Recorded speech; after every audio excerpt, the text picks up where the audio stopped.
It's time to get serious with our money. It's time to start building wealth. Even as a single mom on one income, you can do it. This is something that I'm just now learning. It's crazy because it's like I'm 36 and I'm just now learning where to put my money, not just leave my money in one bank account and it's not doing nothing. I used to be, how do I say it? Like I used to just, get paid and just spend. Just spend. I never had that notion of pay yourself first. Pay yourself first. Pay yourself first. So here are 5 money rules that I live by as a single mom. So what I recently started doing was really writing down all my expenses.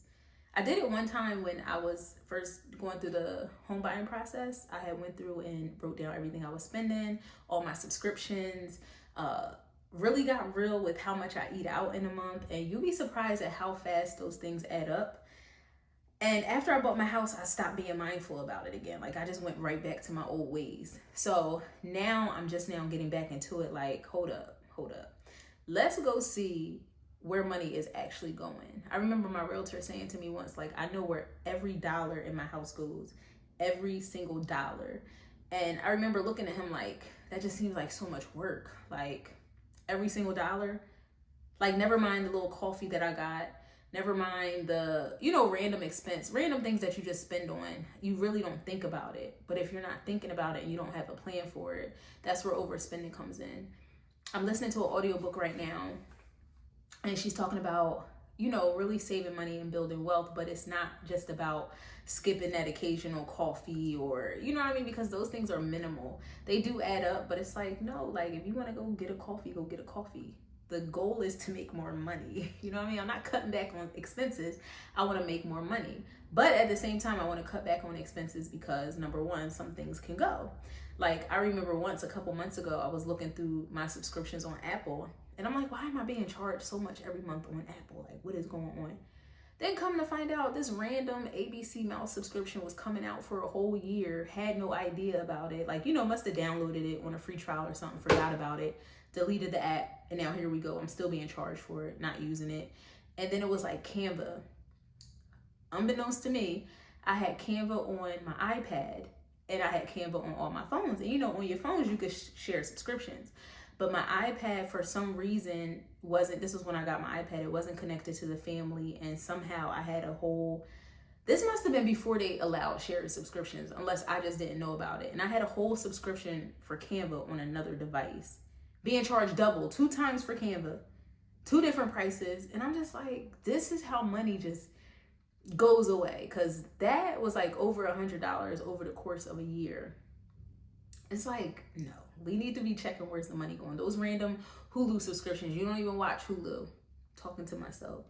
Got Hulu, don't even watch it. Netflix, I cut off for a little bit, and then I got it back last month because I'm like, okay, I'm going to get it for a month and I'm going to cut it back off.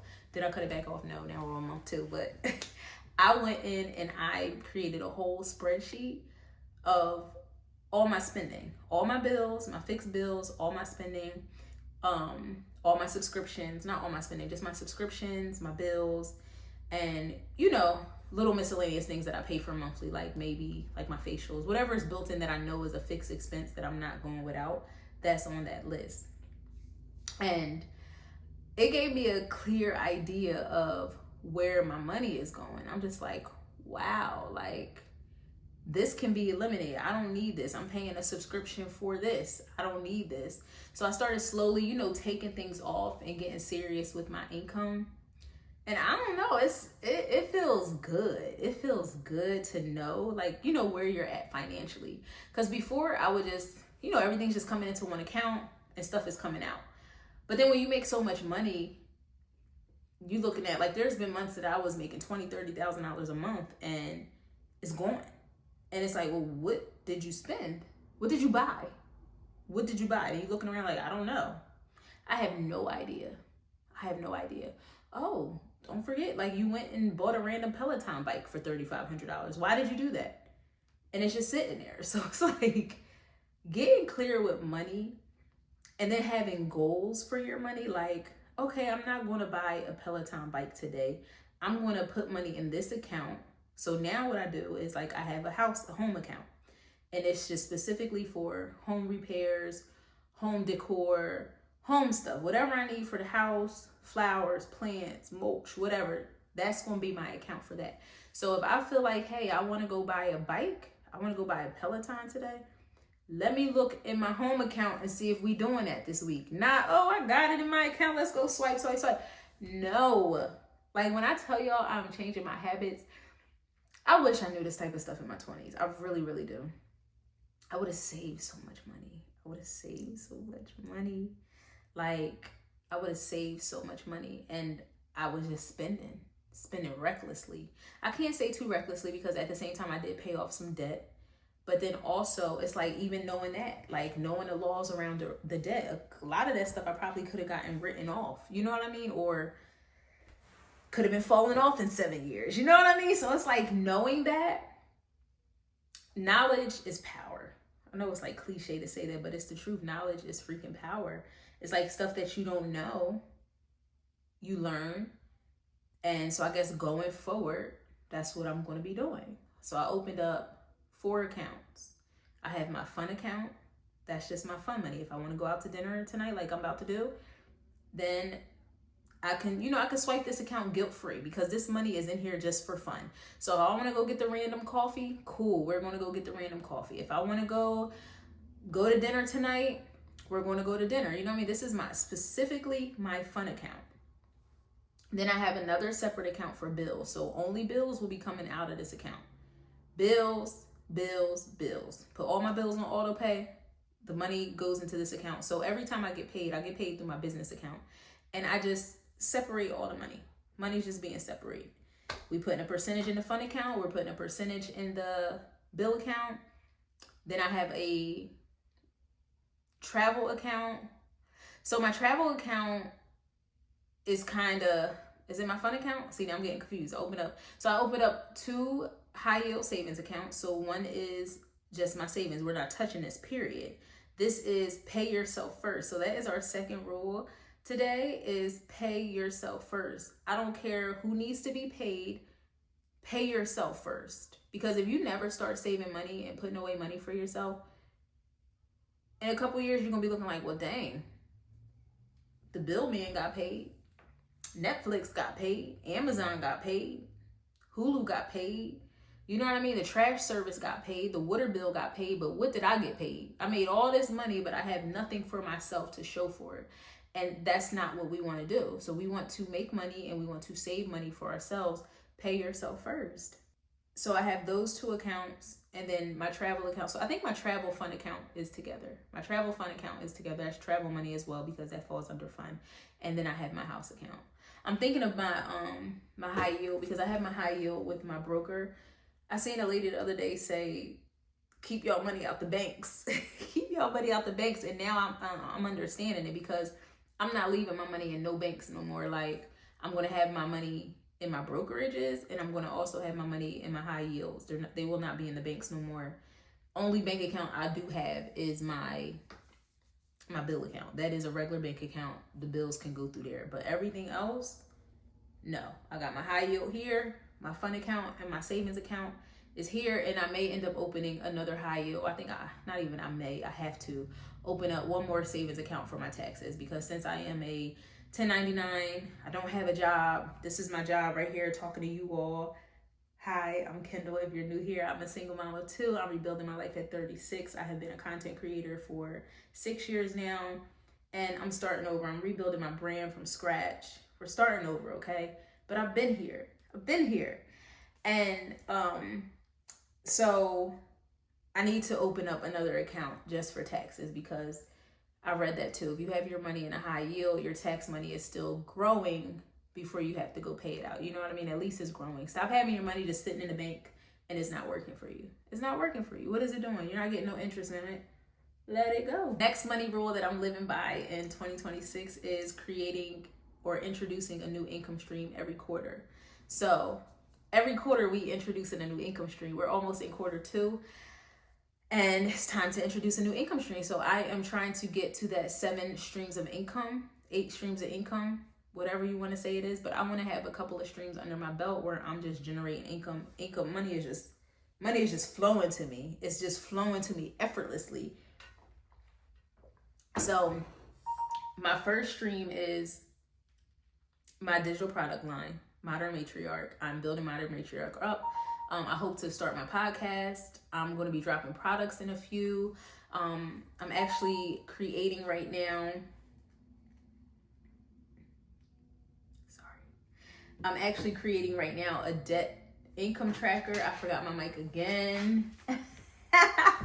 I'm working on a budget spreadsheet tracker. That's going to be dropping in a couple weeks. I'm also creating a journal. It's going to be called She Rebuilt. I think that's the title.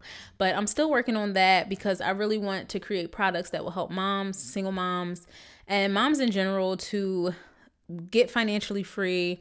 I want, moms to learn how to homeschool their kids, location freedom, things. I'm creating products that will help moms in the long run. I want moms to have their nervous system reset and be able to live life as not just a mom, but as a human being, as a woman, and enjoy motherhood, enjoy freedom with her kids. So that's what I'm working on. That's my first income. Second income I started in January is I started in February, I started trading. So I started learning stock trading. So I hope to be a profitable stock trader. My third income that I'll be introducing this quarter coming up now is I'm getting my life insurance license. So that's my next thing is I'm going to work on getting my life insurance license. My plan after that is to get my securities license so that I can actually be a financial advisor, help people with investments and growing their money. Like, I don't know how this hit me to get passionate about this, but I think because I really didn't know about my finances and building wealth and doing those kinds of things, it made me want to help people do it. Like, I'm learning now and I want to help other people learn this and know what to do with their money, and moms especially, because it's like, we're doing so, we want our kids to be straight. We want our kids to live better than we did. And we always hear of people having trust funds or, having generational wealth, and we're always behind, and we don't have those things. And it's like, why? Because no one ever told us how to do it. I was just talking to my daughter earlier, and I was telling her, I'm going to move her money from her savings account, her regular savings account, and put it in a high yield. And I'm like, it's crazy because if I never sat down to learn this stuff, I wouldn't have known this. And I couldn't tell you. And what would you tell your kids? What would you know for your future when you start making money? How would you know what to do with it? You wouldn't, because you didn't have anyone tell you that, unless you go learn on your own, whatever. But I was only doing what I knew, what my mom told me, just save some money. But she didn't know herself what to do. So how can you expect to know what to do if you don't have someone teaching you this? So this is why I'm like passionate about it now. I really want to help moms get, insured. Other people too. I want to help people get insurance. I want to help people, with investment accounts and growing your money, knowing where to put your money at. Like, it's important, and I'm excited. I'm ready to take these tests, get these certifications knocked out, and that's my next income stream. After that, my next goal is real estate. Like, I want to have investment properties, and those are going to be my top 3: investment properties, life insurance, securities, finance, and trading. That's gonna be me. Like, and I feel like I could wake up, and do that. My last income source was just burning me out. Like, when I say I was just so burnt out, I had to make a change, because I'm like, I can't continue to live like this. How is this going to look me at 40, still trying to do this type of work? What is it? How is this going to look? I'm gonna be burnt out. Like, I'm not trying to be burnt out. Like, I want to wake up and money is flowing to me. I want to wake up and have a purpose. I want to wake up and know that I helped someone today. I don't want to wake up and just doing work that doesn't really bring me any joy. Work that's not, it's not helping anybody. That's not what I want. So that's what I've been into. Okay. That's what's been going on. My next money rule that I live by is investing, even when it's small. So if you're starting off with a small income, it's okay, because every little dollar counts. You may think like a dollar ain't nothing. Like, no, invest it. Put it in an investment account. I think I'm trying to talk fast. I'm going out soon, and I know it's getting to that time. I still have to get dressed, but put it in an investment account and watch it grow. Even if you start small, at least you started. Like, I felt so good the other day because I'm also, so one of my trading accounts, I'm planning on doing two. I have one trading account that I trade with, and then I have another trading account that I'm building up. So I've been just putting money in it every week until it gets to 5,000. And right now it's only like $100 a day because I just started it this week. And I'm just like, but it felt good, like looking at it, like, this is how you grow something. This is how you start from scratch and, you know, you watch it grow. And I can't wait to see like my progress next year after really sitting down and attacking my goals, because I've always had goals written down and stuff, you know, stuff you want to do, but you just don't do it. So I actually feel good that, you know, I'm taking the little steps. I'm taking the steps to do things. And it feels so good. It feels so good. Like, I cannot wait to see my year next year. I can't wait to see my 5 years. You know what I mean? Or when I turn 40, like, I can't wait to see, like, dang, I'm glad when I turned 36, like, I really took the steps to start doing stuff, because you can easily not take the steps and you can easily wake up at 40 or 50 or 60 and just be like, dang, I have nothing to show for the last 20, 30 years. I have nothing to show for it. I don't even know who I am anymore. You know what I mean? And I don't want to be like that. Like, I don't want to have any regrets. I want to look back and say, you did it. You did it. you did that. So it's just like, I'm just super excited. I'm just excited for the future. I'm excited for everything.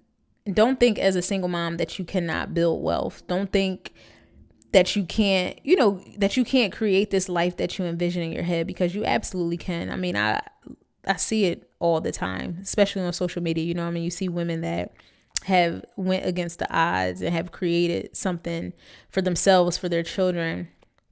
And it's like, I want to leave behind a legacy. I want my kids to look back like, wow, my mom was by herself, but she really got this stuff done. Like, she really did this. So if you're out there right now and you're watching this and you think that there's no way you're never going to be able to make it to, you know, to that next level, you absolutely can. Like, time, patience, and hard work, and having systems. Like, don't just make goals, but have systems in place to complete those goals. You can't complete a goal. You can't reach that goal if you're not taking the steps every day to reach that goal. You know what I mean? I can't say, hey, I want to be a profitable trader, but every day I'm not getting on the charts. I'm not studying every day. I'm not looking back over the trades that I did. I'm not back testing. I'm not learning something new. How can you be a profitable trader if you haven't taken the first step yet? You have to put the systems in place. I'm going to get up every day at 7. I'm going to mark my charts up by 7:30. I'm going to be dressed. I'm going to get on my Zoom and be ready when I, get on my Zoom, not a real Zoom, but get on my Zoom and, I'm going to be ready. I'm going to trade every day. If I see my perfect setup, I'm going to follow my rules. You know what I mean? Same thing with my life insurance. I said I wanted to get my life insurance license. So what am I going to do? I'm going to take the steps. I signed up for my class. I'm going to start studying for the test. I'm going to do my 20 hours of pre-licensing, and then take that step, take my test. Then I want to get my securities license. Okay, we're going to do the next step. You can't say you want these things, but you're not doing, the work to get to it. So I'm going to leave you with this. Set goals, but put the intention behind the goals to get to where you're going. Take a piece of paper, a notebook, write all your goals down for the year. Like, what do you want? Who do you see yourself being in 5 years? Like, who are you? Where does she live? What does she do on a daily basis? What does her life look like? And put it down to the absolute most detail. Like, she gets up at 7 and she goes and she has her coffee by this brand and she's sitting on her blue couch and she's like, you know what I mean? Like, be serious and intentional about who you see yourself being. And then take those steps to get to her. See you tomorrow.